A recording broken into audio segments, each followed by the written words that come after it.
Welcome back to Braintree Today. I'm Martha Konstandinidis and you're watching BCAM TV. Now we'll be getting into our latest stories from the week.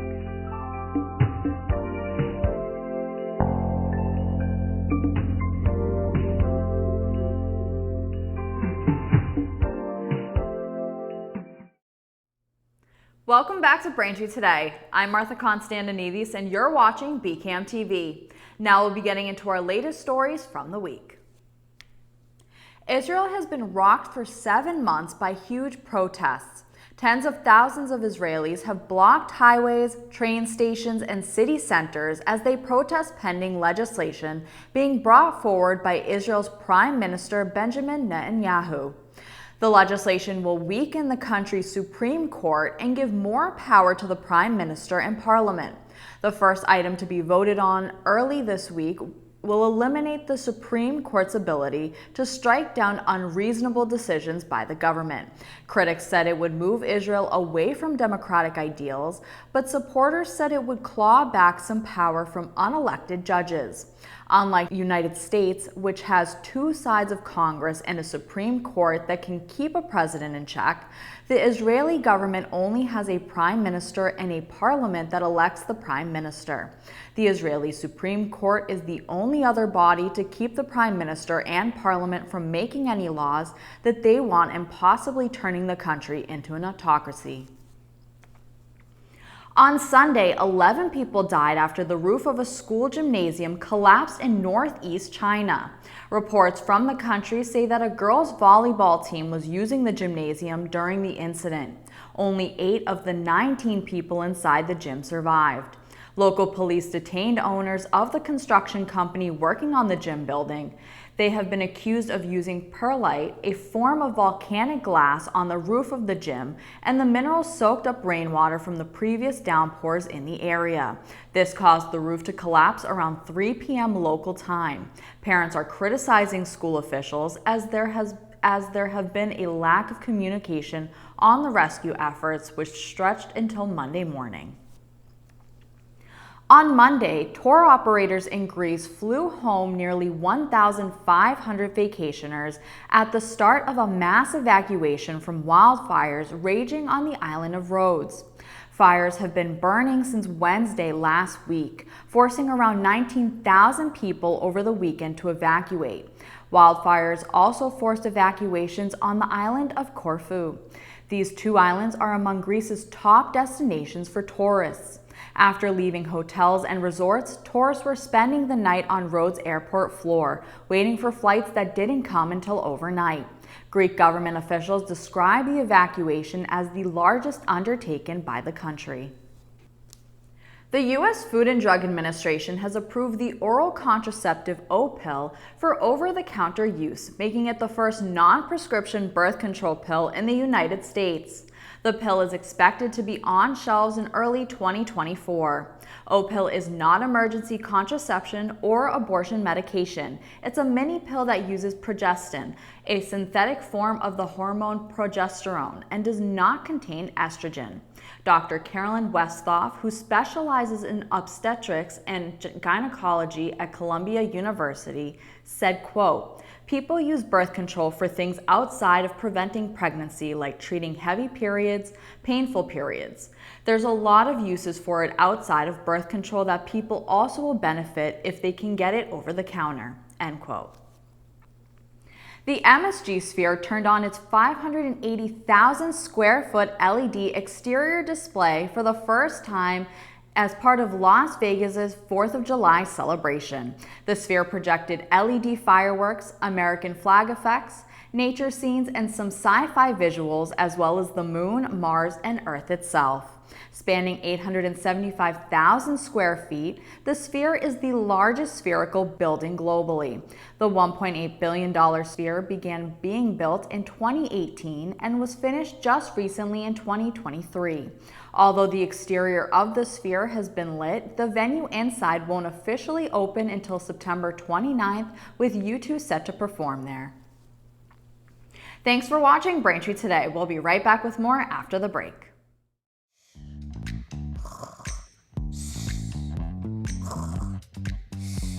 Attention! Attention! What's going on? It's summer reading time! Woohoo! Build it. Create it. Unleash it.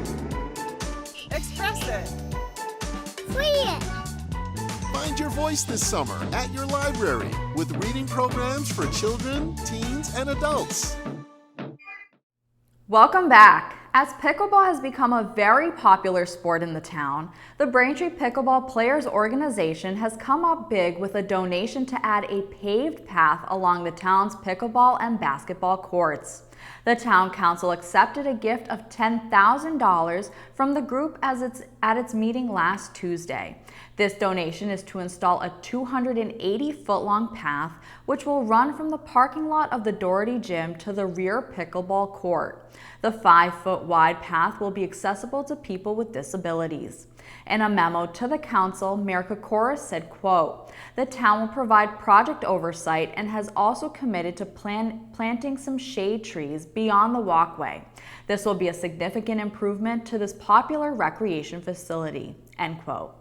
The courts were completed last year at the cost of $443,000 in Community Preservation Act money that had been approved by the council in 2021. Braintree Town Hall has issued a traffic advisory on West Street traffic. Starting on Monday, July 24th, there will be utility work taking place on West Street from the Washington Street intersection to Herbert Road that will take approximately 2 months to complete. During this utility work, traffic going from Washington Street to Five Corners will be detoured onto Manatequit Avenue.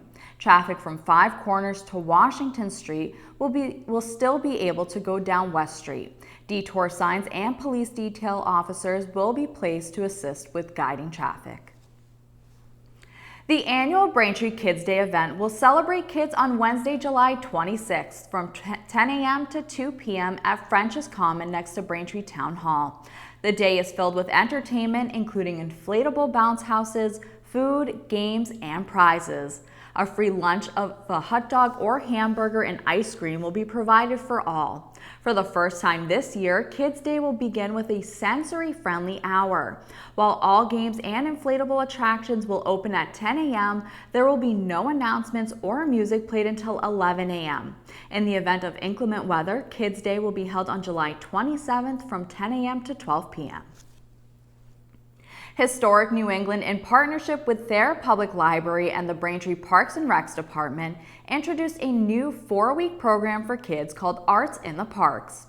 The third event in the series, Fun and Games, will start at 10 a.m. on July 31st at Watson Park, where kids will play with historic toys and games, solve riddles, and make a toy to bring home. If it rains, the program will move to the children's room at the Thayer Public Library. If you weren't able to make it to the first 3 events, there is one more event that will be hosted by the program in the middle of August. Those looking to recycle mattresses or box springs are now required to call Capital Waste before pickup. Due to post-COVID safety and new state disposal requirements, residents must bag the mattress they are throwing away. Bagging is to ensure more sanitary handling and protecting mattresses from foul weather issues. Braintree residents are entitled to a discounted bag cost of $5 per bag, and bags are available in queen and king sizes. For those hoping to purchase a mattress sanitary bag, you can buy them at the Braintree Town Hall Treasurer's Office, Water and Sewer Offices, 85 Quincy Ave, and Richmond Hardware.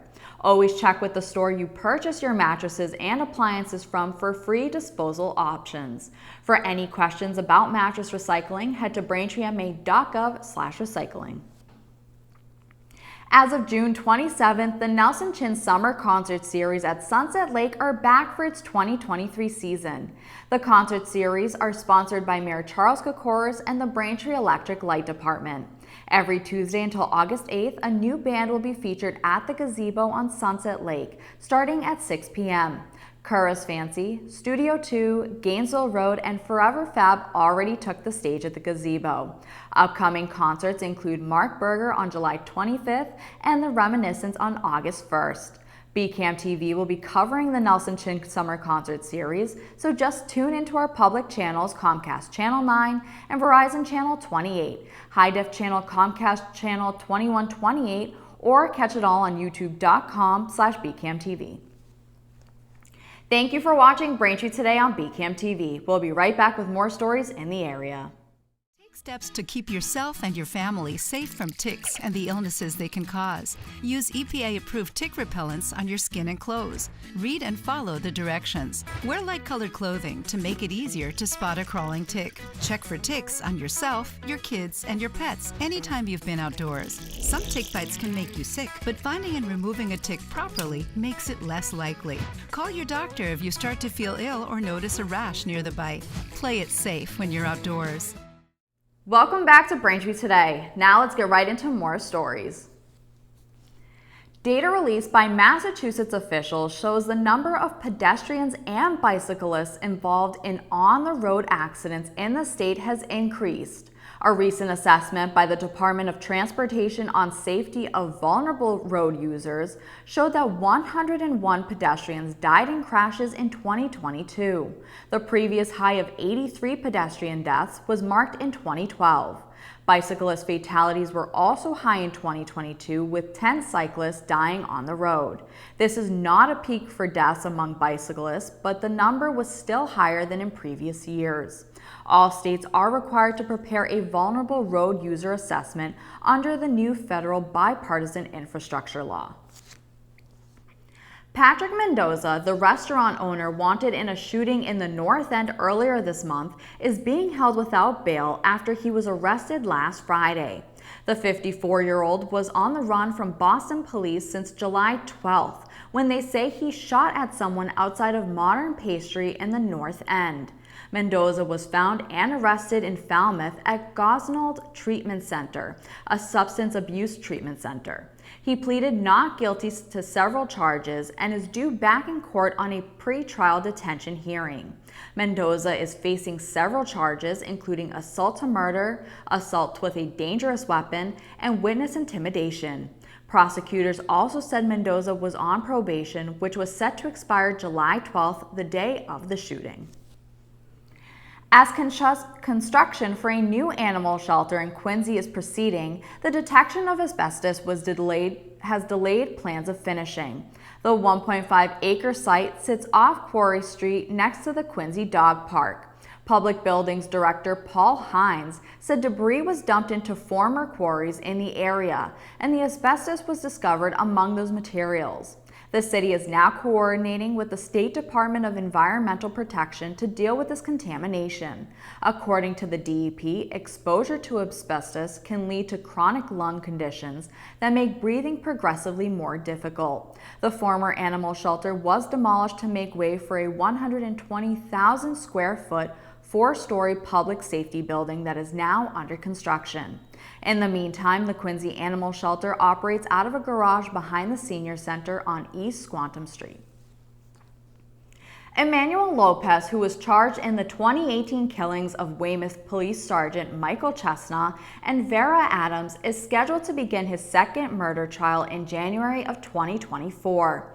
The first trial ended in July as a mistrial after 6 days of jury deliberation, when one of the jurors was adamant that Lopez was having a psychotic episode when Chestnut and Adams were attacked. In requesting the new trial date, Norfolk Assistant District Attorney Greg Connor said it would allow up to 6 weeks before the start of the February school vacation week for a bigger jury pool. Lopez is charged with 2 counts of first-degree murder and 9 other charges. If convicted of first-degree murder, he faces a mandatory sentence of life in prison without the possibility of parole.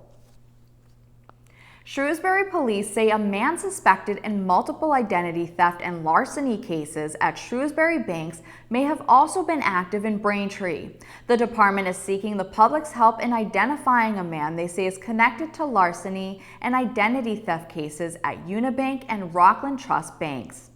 Police have also received word that this man has reached other towns including Braintree, Worcester, Milford, Grafton, and Quincy.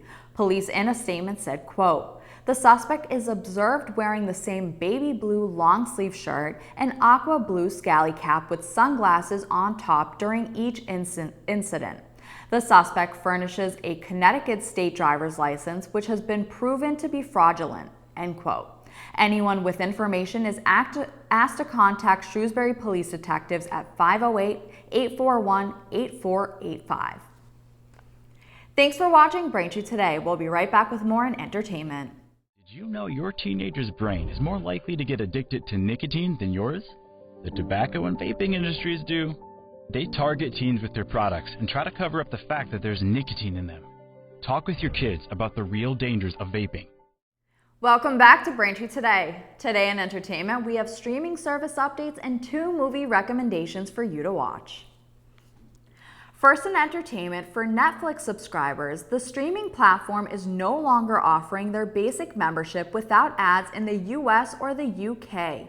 With the basic Netflix membership gone, the 2 ad-free options are standard at $15.49 per month and premium at $19.99 per month. Plus, its standard with ads option remains available for members at $6.99 per month. If you are currently on the basic plan, don't worry because you can remain on this plan unless you decide to switch plans or cancel your account. Now in movies, 2 new major films debuted this weekend, which fans dubbed as Barbenheimer for the blockbuster appeal. First up is Barbie. The Barbie girl finally invites viewers into her Barbie world in one of the summer's most anticipated films. Margot Robbie plays Barbie, the iconic Mattel creation, with Ryan Gosling as her male companion, Ken. The movie was directed and written by Greta Gerwig. Opening weekend for Barbie smashed expectations as the fantasy comedy brought in $155 million. The second film debut last week was Oppenheimer, the long-awaited biopic about the theoretical physicist J. Robert Oppenheimer, who helped develop the atomic bomb, was written and directed by Christopher Nolan. The film stars Cillian Murphy in the title role alongside other Hollywood stars like Emily Blunt, Matt Damon, Robert Downey Jr., Florence Pugh, and Rami Malek. Oppenheimer earned $80.5 million for its opening weekend. Both films are now in theaters. That'll do it for news today. I'm Martha Konstandinidis, and thank you for watching Braintree Today on BCAM TV. Stay safe, and we'll see you next time.